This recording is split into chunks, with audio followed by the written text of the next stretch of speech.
Haleluya, glory. Tuhan memberkati kita pada pagi hari ini, amin. Tuhan memberikan kesegaran bagi kita, bagi jiwa kita, untuk mendengarkan kebenaran firman-Nya yang adalah makanan rohani pada musimnya, zaman ini. Haleluya. Dan firman-Nya yang selalu membuat kita selalu naik, semakin naik tinggi, dan dibawa oleh Roh Kudus, karena Dialah sang penuntun kita, membawa kita kepada seluruh jalan kebenarannya. Haleluya. Jadi itulah tidak pernah pisah antara roh dan mempelai wanitanya, antara Kristus dan mempelai wanitanya. Kita selalu menyatu dan tidak bisa dipisahkan oleh dunia ini. Haleluya. Karena kita sudah menyatu dan sudah satu sebelum dasar dunia ada. Karena kita sudah ada di dalam pikirannya Allah sebelum dasar dunia ada. Haleluya, kita adalah suratan-suratan yang hidup yang dapat dibaca semua orang. Tetapi mereka mustahil untuk melakukan kehendak Allah di zaman ini.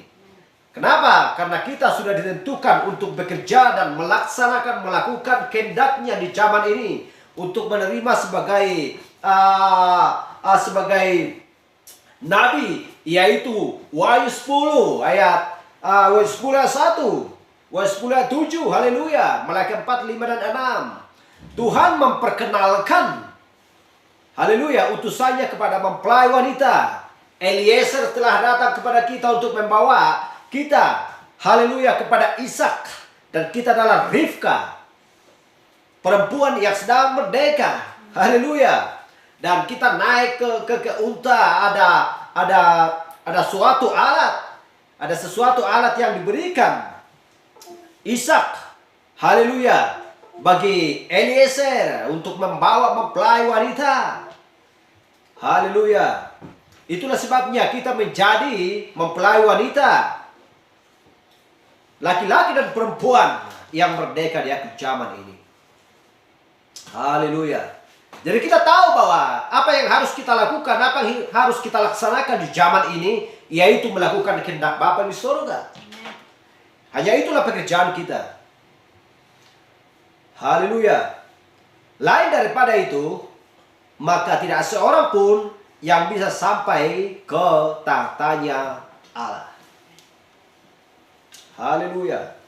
Semuanya ya ada pertumbuhan. Dari gereja Efesus sampai Laodikia. Seperti itulah perjalanan dunia ini. Dari terbit matahari dari timur sampai ke barat, sehingga dia kembali terbit dari timur kembali. Haleluya. Kehidupan berakhir secara jasmani. Tetapi ketika sang penebus kerabat kita datang pada waktunya, maka setiap orang yang percaya yang ada di dalam dimensi, ya, yaitu dimensi ke-6. Setiap orang percaya Tuhan tempatkan di dimensi ke-6. Haleluya. Ketika Sang Kristus Juru Selamat datang untuk memanggil, maka bahwa setiap orang percaya akan datang kepadanya dan membawa kepada kerajaan kekal. Haleluya. Glory. Itulah yang tidak bisa dibayangkan oleh manusia. Seperti yang tertulis. Apa yang tidak pernah didengar oleh telinga, dilihat oleh mata, dan tidak pernah timbul di dalam hati manusia, semua telah disediakan Allah bagi mereka yang mengasihinya. Haleluya. Itulah betapa senangnya hati dan pikiran kita di akhir zaman ini. Haleluya. Dan kita langsung saja tentang pembahasan kita pada waktu yang indah ini. Dan kita buka kitab kita dari Wahyu 2. Haleluya. Wahyu 2 dari 12 sampai 17.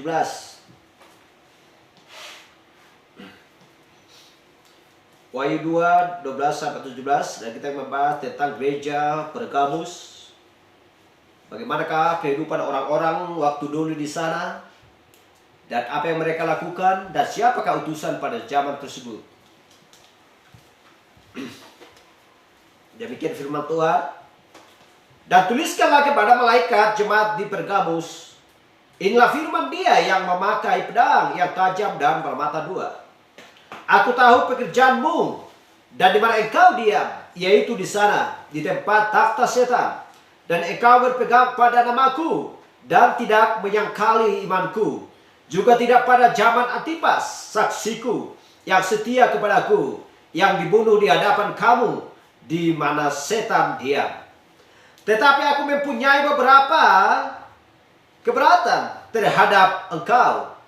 Di antaramu ada orang-orang yang menganut ajaran Bileam, yang memberi nasihat kepada Balak untuk menyesatkan anak-anak Israel, supaya mereka makan persembahan berhala dan berbuat zina. Demikian juga ada padamu orang-orang yang berpegang kepada ajaran pengikut Nikolaus yang aku benci. Sebab itu bertobatlah, jika tidak demikian aku akan segera datang kepadamu dan aku akan memerangi mereka dengan pedang yang di mulutku ini. Dia yang bertelinga hendaklah ia mendengar apa yang dikatakan Roh kepada jemaat-jemaat. Barang siapa menang, kepadanya akan kuberikan dari mana yang tersembunyi. Dan aku akan mengaruniakan kepadamu batu putih yang di dalamnya tertulis nama baru, yang tidak diketahui oleh siapapun selain oleh yang menerimanya. Haleluya. Dan kita tahu bahwa dari Efesus sampai Laodikia, ya, mau dikatakan di sana, dia yang bertelinga hendaklah ia mendengar apa yang dikatakan Roh kepada jemaat-jemaat. Roh lah yang berbicara, ya, kepada jemaat-jemaat melalui utusan tersebut, melalui mediator tersebut, untuk menyampaikan pesan kehidupan pada setiap zamannya. Menghindar daripada pesan setiap zamannya, maka mereka tidak akan mendapatkan kehidupan. Maka orang yang tidak pernah mendengarkan firman pada zamannya tersebut, mereka akan masuk kepada tribulasi, kesusahan besar. Namun sekalipun mereka akan dimurnikan lagi. Haleluya. Glory. Itulah sebabnya barang siapa yang mau mendengar dan menerima dan melakukan kehendak Bapa yang di sorga di setiap zamannya, seperti zaman Nuh, ya, seperti zamannya Sodom, mereka akan diselamatkan. Hal yang sama juga dari zaman Efesus sampai Laodikia. Dan itu tidak bisa ditentang. Ketujuh jemaat ini selalu berjalan dengan sempurna oleh pemberitaan pembawakan pesan di setiap zamannya. Dan pilihan bagi orang-orang tersebut, barang siapa, ya, yang sudah ditentukan sebelum dasar dunia ada, mereka akan mendengar. Sebab domba-dombaku lah yang mengenal suaraku, anak-anakku lah yang mendengar suara bapaknya. Haleluya. Silakan duduk.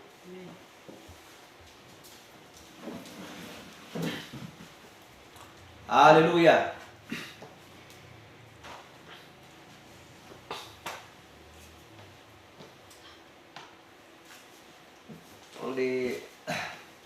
Ya.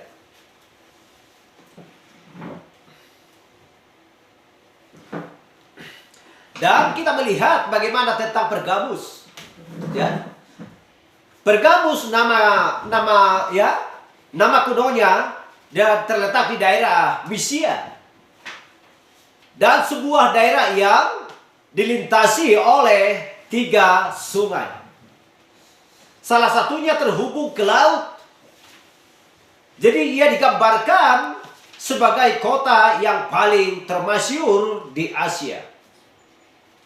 Ya, jadi ia adalah sebuah kota, keduanya dengan sebuah, ya, fasilitas perpustakaan terbesar nomor 2 setelah, ya, yang terdapat di Alexandria. Namun ia adalah sebuah kota dengan dosa. Dengan dosa besar. Ya, yang diberikan untuk ritual penyembahan yang tidak bermoral kepada, ya, Asclepius, ya, yang mereka sembah dalam wujudnya seekor ular yang hidup. Haleluya. Yang dirumahkan dan diberi makan di dalam kuil itu. Jadi dalam kota yang indah yang dikelilingi dengan pepohonan merupakan tanam dan tempat jalan-jalan untuk umum. Jadi tinggal kelompok kecil orang-orang yang percaya, yang diabdikan, yang tidak tertipu oleh karunia, oleh kemilau, keindahan kota itu. Haleluya. Jadi dan sangat membenci penyembahan kepada setan yang memenuhi tempat itu. Jadi kita tahu bahwa zamannya zaman Pergamus berlangsung sekitar kira-kira 300 tahun dan tahun 312 sampai tahun 606 Masehi. Haleluya. Jadi utusan memakai aturan yang sudah diberikan Allah. Jadi kita sudah melihat bagaimana tentang sejarah bagi zaman Efesus tersebut. Siapakah utusan bagi zaman itu? Jadi harus ada utusan bagi tiap-tiap zaman. Jadi maka kita melihat dan kita langsung melihat di Alkitab. Dan kita melihat buku sejarah. Haleluya. Jadi kita melihat bahwa Martinlah utusan di sana. Amin. Haleluya.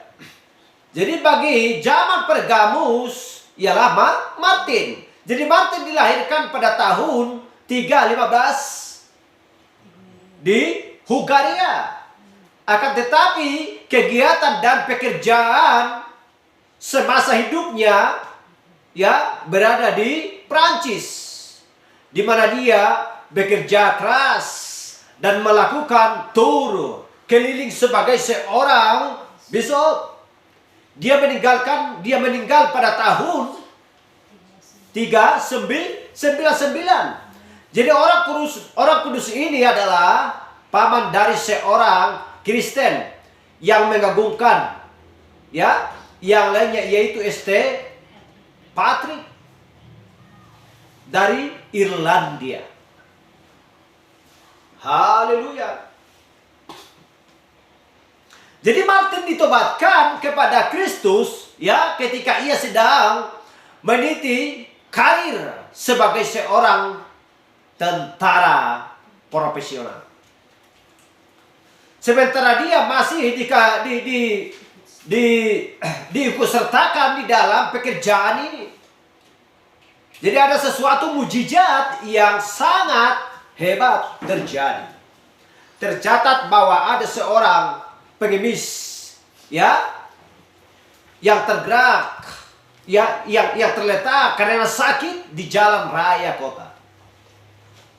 Di mana Martin ditugaskan di situ. Jadi dinginnya musim dingin membuat dia tidak dapat menahannya karena pakaiannya yang compang-camping. Haleluya. Jadi tidak ada seorang pun yang menaruh perhatian pada apa yang dibutuhkan dia. Sampai kemudian Martin melihat orang yang malang itu dalam keadaan yang gawat, tetapi dia tidak mempunyai pakaian yang lain. Haleluya. Jadi maka dia membuka mantel luarnya. Martin membuka mantel luarnya. Haleluya. Jadi memotongnya menjadi 2 bagian. Dengan apa dia memotongnya? Dengan pedangnya.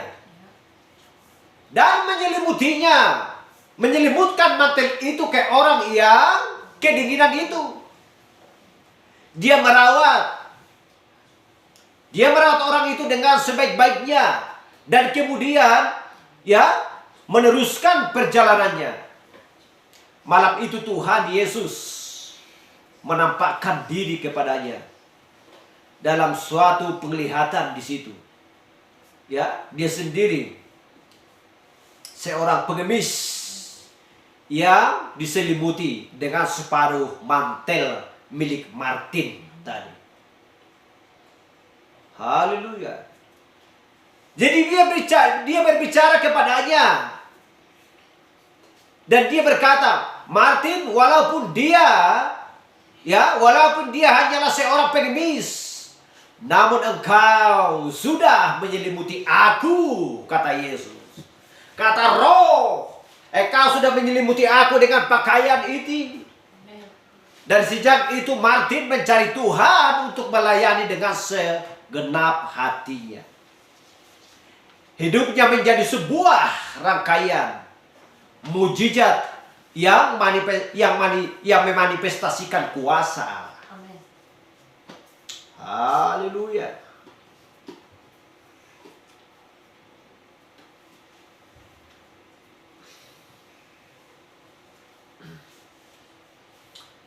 Haleluya. Jadi sesudah meninggalkan ketenteraan dan menjadi seorang pemimpin di gereja, jadi dia bersikap sangat militan dalam menentang penyembahan berhala. Haleluya. Jadi dia tebang hutan kecil itu, menghancurkan patung-patung dan merubuhkan altar-altar. Haleluya.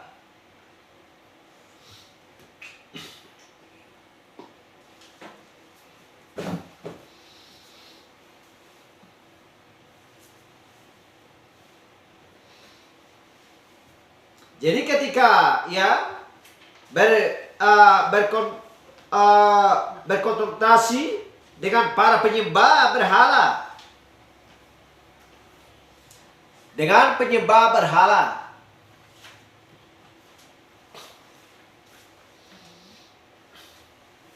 haleluya, menentang mereka dengan cara yang sedikit banyak, sama seperti yang dilakukan oleh Elia terhadap nabi-nabi Baal itu. Jadi dia menawarkan diri untuk diikat pada sebatang pohon. Tapi di sisi bawahnya, supaya kalau pohon itu ditebang, maka pohon itu akan menindih dirinya. Kecuali kalau Allah campur tangan dan membalikkan posisi jatuhnya pohon itu. Jadi para penyembah berhala yang licik itu mengikat dia di pohon yang tumbuh di sisi sebuah bukit. Jadi sudah pasti tarikan gravitasi alam akan menyebabkan pohon itu tumbang sehingga menindihnya. Jadi sebagaimana pohon itu mulai tumbang, jadi alam memutar arahnya dan naik ke atas, bertentangan dengan semua hukum alam. Para penyembah berhala yang berlarian. Haleluya.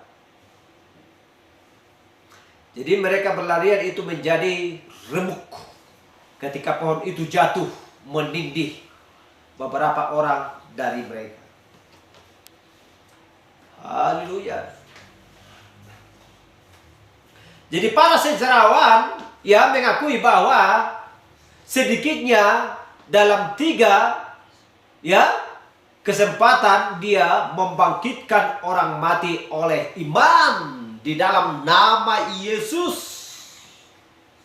Dan kita melihat sebagai contoh bagaimana tentang Elia. Haleluya. Dan kita melihat bahwa Elisa dan menjulurkan badannya ke atas bayi itu dan berdoa. Bayi itu pun hidup kembali dan sehat. Jadi pada satu kesempatan yang lain dia dipanggil untuk menolong, membebaskan seorang saudara yang dibawa untuk dibunuh di masa penganiayaan, yang membebaskan seorang saudara yang dibawa untuk dibunuh di mana penganiayaan yang besar pada saat dia tiba di situ. Jadi di situ orang yang malang itu sesudah mati, mereka menggantungnya di atas sebuah pohon.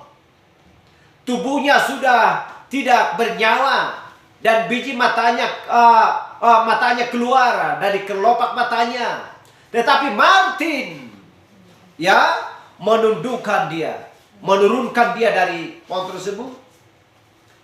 Dan setelah dia berdoa, orang itu hidup kembali dan keluarganya bersuka cita. Haleluya. Amin. Haleluya. Glory. Haleluya. Jadi Martin tidak pernah takut terhadap musuh. Tidak peduli siapapun. Ya. Tidak peduli siapapun itu. Demikianlah dia ya pergi sendirian menghadap seorang kaisar yang jahat. Haleluya. Orang yang jahat yang bertanggung jawab atas kematian banyak orang kudus yang dipenuhi Roh Kudus. Haleluya. Jadi kaisar itu tidak mau mengabulkan untuk ya mengadakan pertemuan dengannya. Jadi sehingga Martin pergi menemui seorang teman dari kaisar itu. Haleluya. Dan Damasus, seorang uskup Roma yang kejam.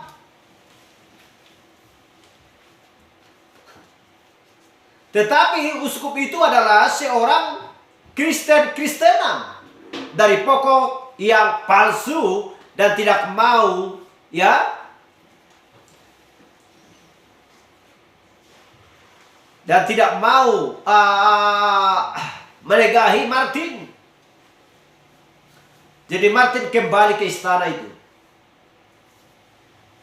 Tetapi yang sekarang pintu-pintu gerbang sudah dikunci dan mereka tidak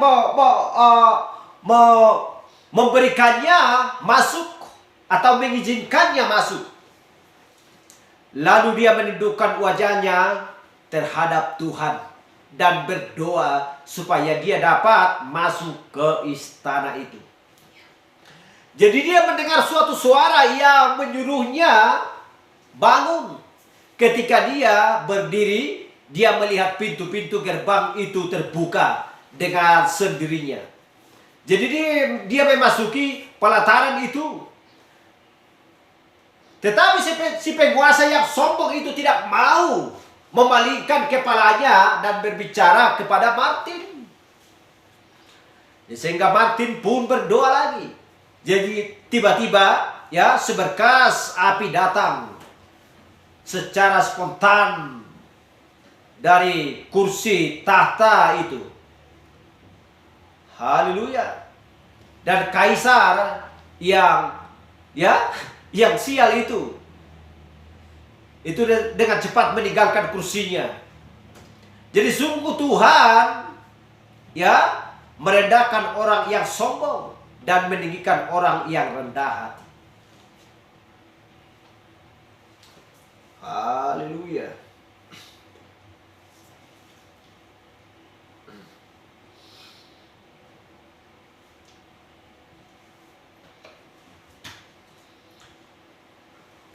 Jadi begitulah ya. Begitulah bersemangatnya dia dalam melayani Tuhan. Sehingga iblis dibangunkan ya dengan sangat. Jadi musuh-musuh kebenaran menyewa pembunuh-pembunuh untuk membuat Martin. Untuk membunuh Martin, ya. Mereka mendatangi rumahnya dengan diam-diam, dan ketika mereka hendak membunuhnya, dia berdiri tegak dan lehernya menempel ke pedang itu. Jadi pada saat pada saat mereka melompat maju, tiba-tiba kuasa Allah melemparkan mereka kembali ke sudut ruang itu, sehingga mereka menjadi tidak berdaya di dalam suasana yang kudus dan menakutkan, sehingga mereka merangkak di atas tangan dan lutut mereka dan pepohonan, dan memohon pengampunan atas usaha untuk membunuh dia. Haleluya.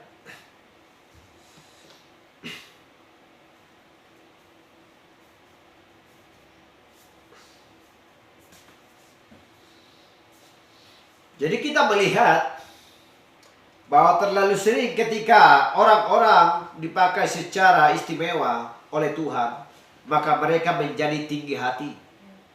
Tetapi tidak demikian dengan Martin. Dia tetap hamba Allah yang rendah hati. Haleluya. Jadi pada suatu malam ketika dia sedang mempersiapkan diri hendak pergi ke mimbar, seorang pengemis mendatangi pada saat dia belajar dan meminta sehelai pakaian, pakaian Martin. Haleluya. Jadi Martin mengarahkan pengemis itu ke kepala diakennya. Tetapi diaken yang sombong itu justru menyuruh dia pergi. Karena itu pengemis tersebut menemui Martin kembali. Jadi Martin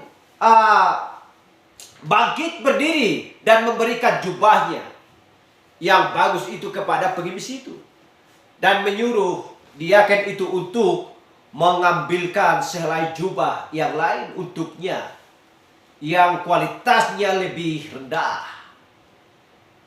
Jadi malam itu ketika Martin memberitakan firman, jemaat Allah itu melihat sesuatu cahaya terang yang lembut mengitari dirinya. Haleluya. Mengitari dirinya. Jadi sungguh dia adalah seorang manusia besar, seorang utusan yang sejati bagi zaman itu.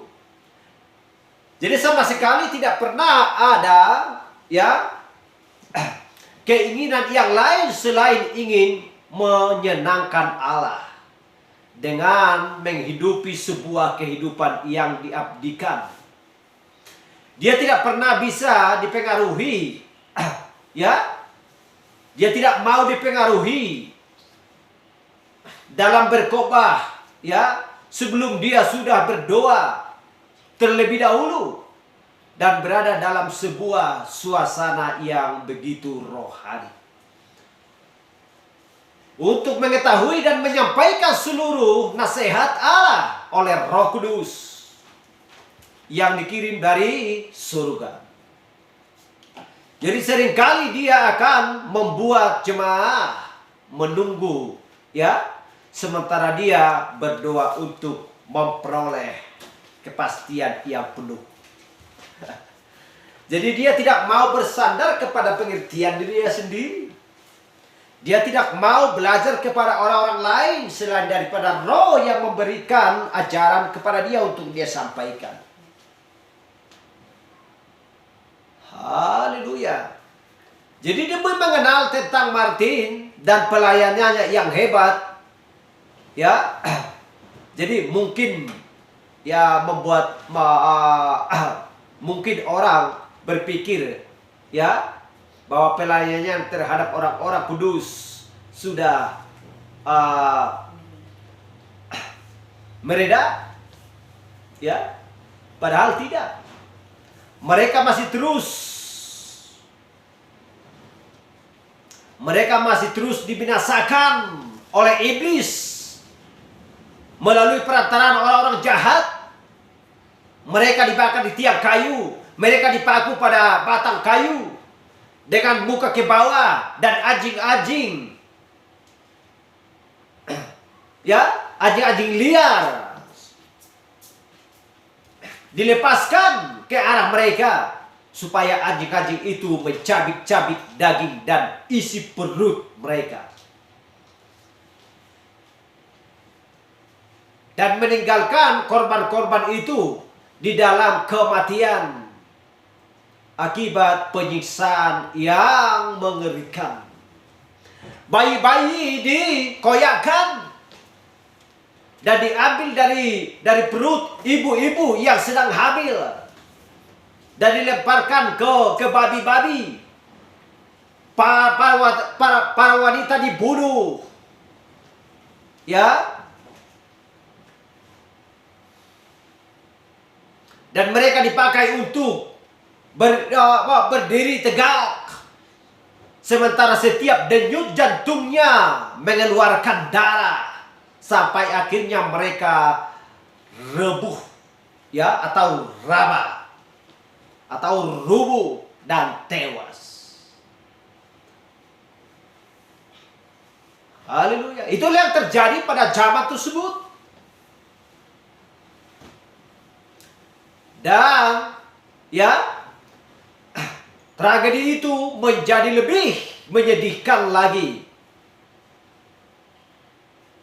kalau direnungkan ketika orang-orang menyadari bahwa hal ini bukan semata-mata perbuatan orang-orang penyembah berhala, tetapi seringkali disebabkan oleh orang-orang yang menyebut dirinya Kristen, yang merasa bahwa perbuatan mereka menyenangkan Allah, ya, dan membinasakan para prajurit salib yang setia kepada firman ini dan taat kepada Kristus atau kepada Roh Kudus.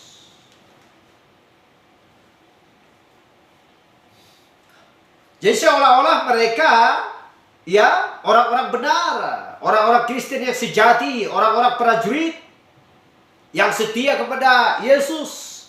Padahal mereka adalah iblis-iblis, orang-orang pembunuh. Sehingga orang-orang benar yang takut, yang setia kepada Tuhan dicabik-cabik, dibunuh, digantung, dan lain sebagainya. Dan dari sanalah kita belajar mempertimbangkan bagaimana tentang melihat zaman-zaman yang sudah lampau. Apakah mereka adalah orang-orang benar atau orang-orang jahat? Dan siapakah di antara mereka yang takut akan Allah dan mau menerima mediator atau utusan pada zaman tersebut? Hal yang sama yang berlanjut kepada zaman Tiatira, Sardis, Philadelphia, Laodikia. Karena zaman semakin maju, bumi semakin tua. Apa yang sedang terjadi di zaman apa yang sedang mereka hidupi pada zaman tersebut? Kalau orang-orang Kristen yang mengaku dirinya Kristen tidak tahu bahwa zaman apa yang sedang mereka hidupi pada zaman tersebut, maka mereka bukanlah orang-orang yang setia, yang takut akan Tuhan. Sebab mereka tidak mau menerima utusan pada zamannya tersebut. Haleluya. Karena mereka tidak peduli bagi pesan, bagi utusan. Seperti zamannya Nuh, seperti zamannya Sodom. Bahkan sampai zaman Yesus Kristus. Dan zaman Roh Kudus pada zaman ini membawakan, ya, kabar gembira, pesan, menyampaikan kepada utusan. Apa yang dikatakan pada setiap zaman gereja. Haleluya. Barang siapa bertelinga, hendaklah mereka mendengarkan apa yang dikatakan Roh kepada jemaat-jemaat. Siapakah yang menyampaikan pesan itu? Adalah utusan melalui Roh Kudus. Roh Kuduslah yang menyampaikan kepada utusan. Lalu utusan menyampaikan kepada umat yang percaya. Dan kita lihat Yohanes 16 ayat 2. Mereka akan mengeluarkan kamu dari sinagog-sinagog sinagoga-sinagoga.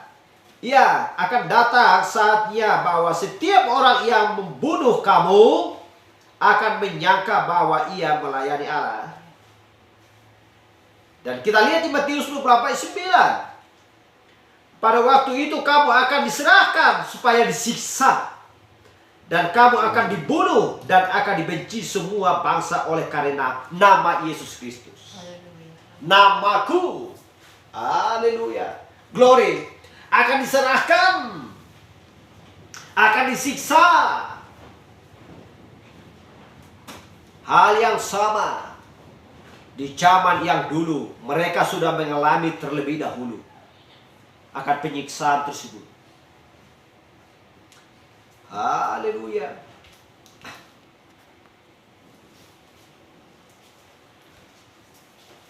Jadi mulai tanda-tanda dan keajaiban-keajaiban melalui kuasa roh. Jadi Martin benar-benar terbukti sebagai utusan untuk zaman itu. Tetapi bukan hanya untuk kepadanya. Dikaruniakan sebuah pelayanan yang besar. Dia sendiri selamanya setia kepada firman Allah. Dia menentang organisasi, dia menentang dosa yang dilakukan di tempat-tempat tinggi. Ya, ia memenangkan kebenaran dengan perkataan dan perbuatan dan menghidupi sepenuhnya kehidupan Kristen yang berkemenangan. Haleluya. Amin. Haleluya. Jadi sesuai dengan sejarah, sesuai dengan tulisan, ya, sebagaimana seorang penulis riwayat hidup dia, bahwa dia menuliskan dan dia melihat bahwa dia tidak pernah marah atau kesal, atau sedang merana, atau tertawa terbahak-bahak. Dia selalu stabil. Seperti itulah utusan. Dan kita sudah melihat bagaimana tentang sejarah Musa, Elia, ya. Setiap utusan, Yeremia, sampai kepada Maleaki. Haleluya. Mereka semua adalah sederhana. Karena setiap orang yang ada dalam Tuhan adalah hidupnya dan mereka hidup di dalam kesederhanaan. Haleluya. Jadi tidak pernah ada timbul di dalam hatinya selain kesalehan, kedamaian, dan belas kasihan. Jadi seringkali dia menangisi dosa-dosa. Haleluya.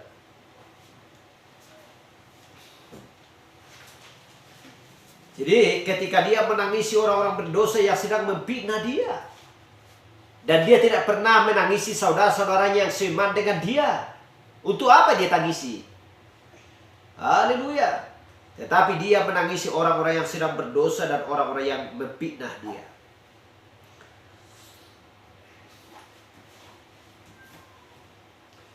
Haleluya. Jadi ya, kalau dia diam atau tidak hadir, menyerang dirinya dengan ucapan-ucapan yang jahat dan lidah yang beracun, banyak yang membenci karena kebajikannya. Haleluya. Jadi mana mereka berdiri tidak memiliki dan tidak dapat meniru. Dan celakanya yang paling jahat menyerang dia. Selalu, ya, atau uskup-uskup, itulah yang menyerang dia.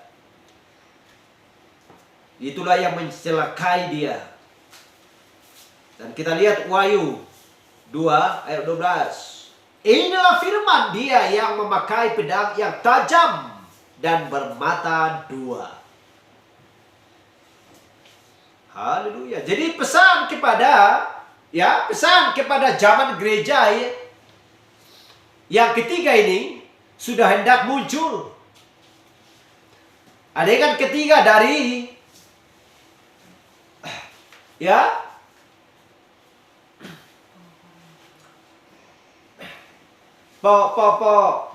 pemaparan drama-drama, atau pemaparan drama tentang Kristus di tengah-tengah gerejanya. sudah hendak dinyatakan dengan suara seperti sangkakala. Roh memperkenalkan Dia yang tiada taranya. Dia yang memakai pedang yang tajam dan bermata dua. Betapa berbeda sekali ya penyajian yang ada di firman ini, di sejarah Martin Luther, dengan ketika Pilatus memperkenalkan anak domba Allah, ya, diberikan jubah warna ungu untuk diolok-olok, dipukul, ya, dan dimahkotai duri, dan berkata, lihatlah rajamu. Sekarang diberikan jubah yang agung dan dimahkotai dengan kemuliaan sebagai Tuhan yang dibangkitkan kuasa, ya, dibangkitkan Kristus kuasa Allah. Haleluya. Jadi di dalam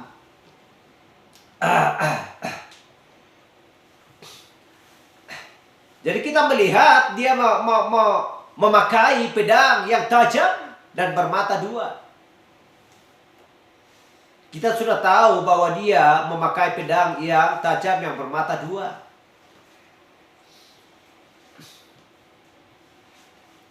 Pedang adalah firman Tuhan terhadap pewahyuan yang lain dan kealahan di zaman Efesus. Haleluya. Bahwa Dia adalah sebagai Allah yang esa, satu-satunya yang benar, dan selain Dia tidak ada yang lain. Sekarang di zamannya Pergamus ini terdapat sebuah pewahyuan lebih lanjut tentang kealahannya, ya, dikemukakan oleh hubungannya dengan pedang yang bermata dua, yang adalah firman Allah. Haleluya. Kita lihat dulu di Ibrani 4 ayat 12 untuk menutup ibadah kita. Ibrani 4 ayat 12. Sebab firman Allah hidup dan kuat dan lebih tajam daripada pedang bermata dua manapun. Ia menusuk amat dalam sampai memisahkan jiwa dan roh, sendi-sendi dan sumsum, dan ia sanggup membedakan pertimbangan dan pikiran dan hati kita. Kita lihat Ibrani 4 ayat 12 ini, bahwa utusan atau nabi pada zaman dulu sampai zaman ini sanggup mengetahui pikiran dan hati manusia, membedakan antara yang tidak benar dan benar. Haleluya. Dan kita sudah mengerti dan tahu bagaimana ciri-ciri seorang nabi. Apakah sesuai dengan firman Tuhan? Ujilah dia dengan firman. Haleluya. Setiap utusan akan terkoneksi dengan orang-orang kudus ya Tuhan pada setiap zaman-zaman gereja. Hal yang sama juga di akhir zaman ini. Dan selalu terkoneksi kepada pilihan Kristus. Haleluya, melekat kepada utusan tersebut.